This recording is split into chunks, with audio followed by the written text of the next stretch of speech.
Le groupe altruiste spécialisé dans la location de véhicules vous présente la une du quotidien Matin Libre.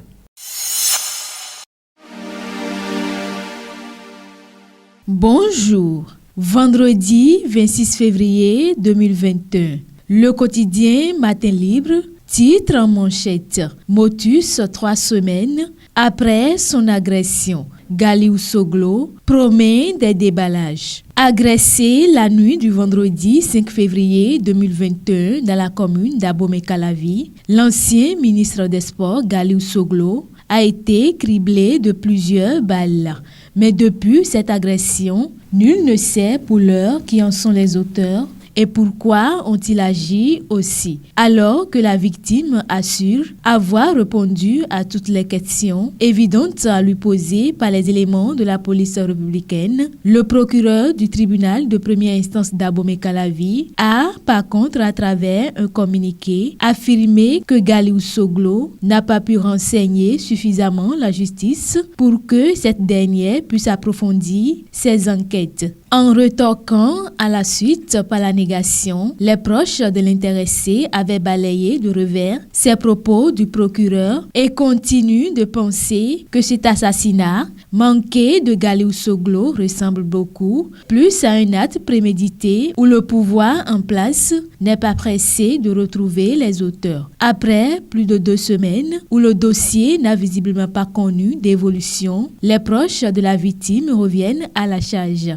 Il annonce que depuis l'hôpital militaire de la région parisienne où il a été évacué pour se faire extraire la balle logée dans sa cage thoracique, l'ancien ministre des Sports suffoque contre le silence de la justice qui, pour lui, est suspect et dénote d'une mauvaise foi à approfondir le dossier. Continuez la lecture en page 2.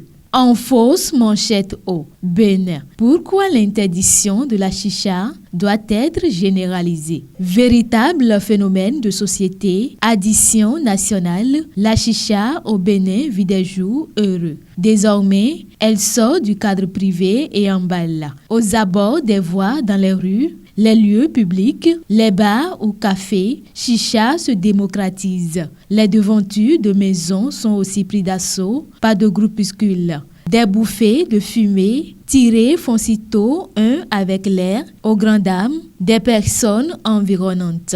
Ça pâle, ça jacasse à perdre la nuit.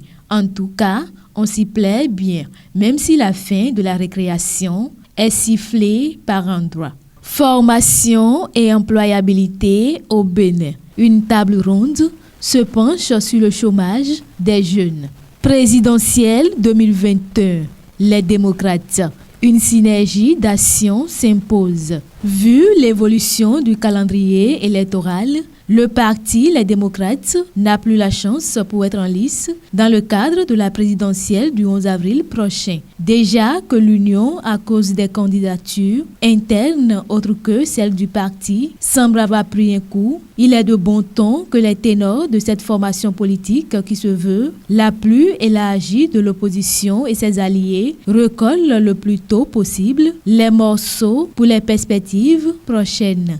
Recrudescence du coronavirus. Le message de Lucas Trocbo au maire. Boycon. Respect du code de la route. La Sobebra conscientise les usagers. C'est une information à lire en page 10 du quotidien Matin Libre, déjà disponible dans les kiosques à 7 heures à Cotonou et à Parakou. Bonne suite des programmes sur Guérito TV Monde.